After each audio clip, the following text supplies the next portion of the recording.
My name is R.L.Merrill, and I will be reading to you tonight from my story, Breaking Bread, in the Dark Divinations Anthology. San Lorenzo, California, 1890. Fidelia Meek ushered Eliza Roberts, her neighbor and dear friend, into the parlor of her San Lorenzo mansion and sat in a wingback chair. The young woman sat in the chair opposite her and wrung her gloved hands. "Tell me again, dear, what is troubling you?" Fidelia asked. "I was told you might help me with a certain domestic affair. My husband, he's been traveling a lot, and when he returns..." Fidelia's maid Moira served them both Earl Grey tea from a set of the finest china. "I think I understand." Fidelia stirred the liquid for several moments before she spoke again. "Men who travel tend to wander." She took a sip and watched the woman over the top of her cup.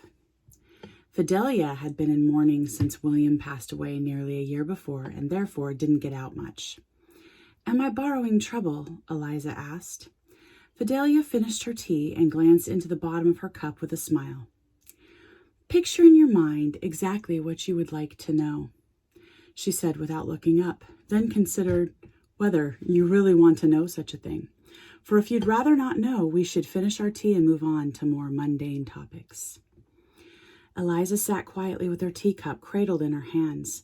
Her drab blue skirts matched her eyes, which were wet with unshed tears. Her hair, while neatly styled, was a dull blonde. She gazed out the window of the Meek mansion and on to the lush grounds. Fidelia wondered if her guest would ever find peace again. "I need to know the truth," Eliza whispered, her chin trembling. "I fear he's been unfaithful. I won't allow him to touch me again if..." "Set down your cup, dear. Let me have a look." Eliza frowned, but did as Fidelia asked. Fidelia leaned forward and leaned her head to the side as she gazed at the bits of tea leaves in the bottom of the cup, her only tell a twitch in her left eyebrow. She hoped Eliza had not noticed, for what she saw was bleak. "What is it?" Eliza asked, her eyes darting between Fidelia and the cup. "Please, Mrs. Meek." Fidelia leaned forward and placed her hand over Eliza's gloved ones. "Would you be opposed to getting your hands a bit soiled?" Before Eliza could answer, Fidelia rang the bell for Moira.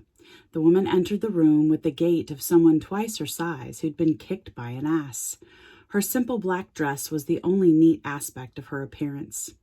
Her graying hair, most likely started off the day pulled back in a tidy bun, but now hung down one side.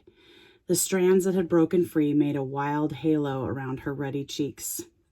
She'd been pretty once and still carried herself as a woman who knew her own beauty. Her hands, however, had been brutalized by time and were twisted and gnarled like those of a 90-year-old man.